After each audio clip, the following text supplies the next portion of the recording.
that we're standing in right now is about 125 years old. It was officially opened to the public in 1898. It took about 5 years to build it. And this was about 20 or so years before BC, 20 or so years after BC became a province of Canada in 1871. Before, Canada became a country, before BC became a part of it, we are on Indigenous land, so BC was since time immemorial and still remains today Indigenous land. We are specifically on the traditional territory of the Lekwungen-speaking peoples, otherwise known as the Esquimalt and Songhees First Nations. And so reconciliation with First Nations here in BC is something that is very important, as well as a peaceful coexistence moving forward. That's something that was very important to Stephen Point. And he was our first Indigenous Lieutenant Governor, and he carved this canoe right in front of us here. So the story of this canoe starts at Ross Bay Beach when Stephen Point was taking a walk, and he found only for the monarch to use. It is only for them. We got permission to use it because we put a little dogwood flower collar on the lion there. You'll see it kind of as like a flower necklace. And so that was to differentiate it just enough from the monarch symbol so that we could have it on our coat of arms. The dogwood flower is the same flowers that are down here. That's the official flower of BC. And then of course the royal crest is resting on top of the crown, again to represent crown sovereignty in our system. And then below there is a helmet. So the helmet is the heraldic symbol of sovereignty and power, representing BC's power within that whole system. The mantling on the sides in red and white, as you see, our national flag. Those are our colors representing the British and the French.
Setting a new precedent here in BC, recognizing Indigenous leaders as their own heads of state of their respective nations.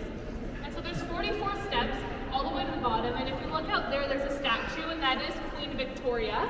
And so the Queen Victoria statue was sculpted by a man named Albert Bruce Joy. He was an Irish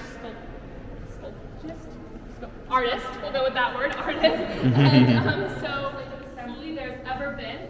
So you'll see that it starts pretty small over there, and then the most recent one is a lot bigger. So in the chamber right now, there are 87 seats for 87 MLAs. Each of them represent about 50,000 people. Some of our ridings are pretty small and capture more than 50,000 people. Some of our ridings are as big as Poland and they capture just under 50,000. We try to keep it around that number to make sure everybody has equal representation. And so yeah, this is the chamber, the heart of our building, really where all the magic happens. This is where the MLAs sit, debate, make laws, approve finances, scrutinize the government. You can see here there's obviously this iron gate kind of stopping us, but then more officially there, right in front of the mace, there's that brass bar. So that's the bar of the house that kind of ceremonially stops anyone who's not an MLA or someone who's invited in from entering into the chamber. And then past the bar there is the mace. And so the mace represents the crown here in our chamber, because traditionally the king would walk up to the chamber, knock on the doors, get permission to enter, and then enter into a session. But because King Charles can't be here all the time, we have a mace carried by the Sergeant-at-Arms, who then places it on the table in the middle. The mace is about 11 pounds, and it was handmade with BC silver and is gold-plated. If you look closely, you'll see there's our British Columbia coat of arms on there, as well as the coat of arms of Canada. Traditionally, way back when, maces were used to protect the king, so they were actually a battle weapon. But of course now our mace, strictly ceremonial use, no one's using it for any battles. And so yeah, so once the mace is in the house, the members can begin their sessions. And of course there are rules that members need to follow, and that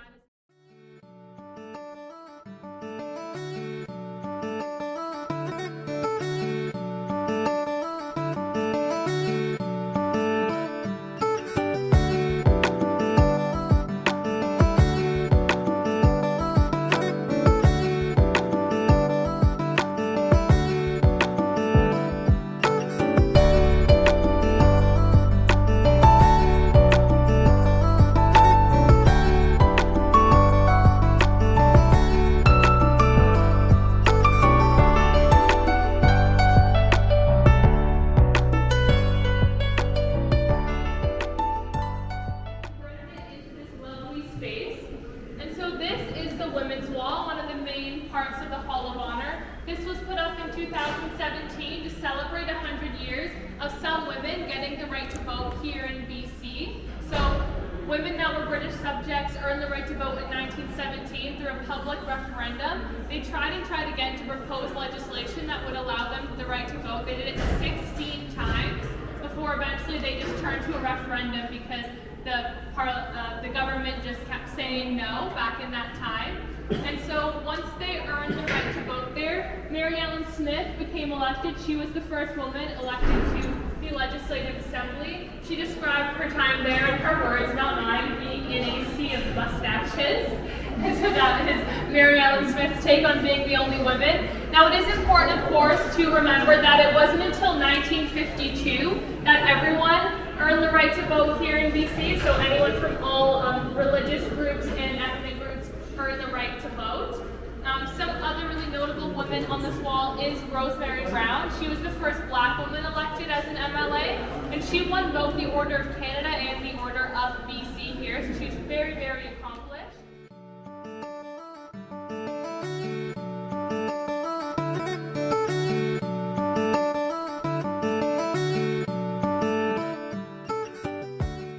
The window was made in England, and it was shipped over here, and there's a rumor that said that they were shipped in barrels of molasses, but apparently that is just a rumor. But I thought it might be quite an efficient way to bring some stained glass all the way across the Atlantic. But this was given to Queen Victoria when she had reigned for 60 years. She reigned for a total of 64. The only monarch who reigned longer was, of course, Queen Elizabeth II. And you'll see here that the window isn't actually like a window of the building. It's kind of just installed on the outside, and that's because it used to be in the back. And then when they added the library on in 1912, they took it down, they put it in the basement, they said, that's okay, we'll just put it back up, you know, when we're done. And then they lost it for 62 years, so they just could not find this window for the life of them. And then it wasn't until a renovation in the 1970s that they finally found the Diamond Jubilee again. kind of like at the top there, we have the Stellar's jay.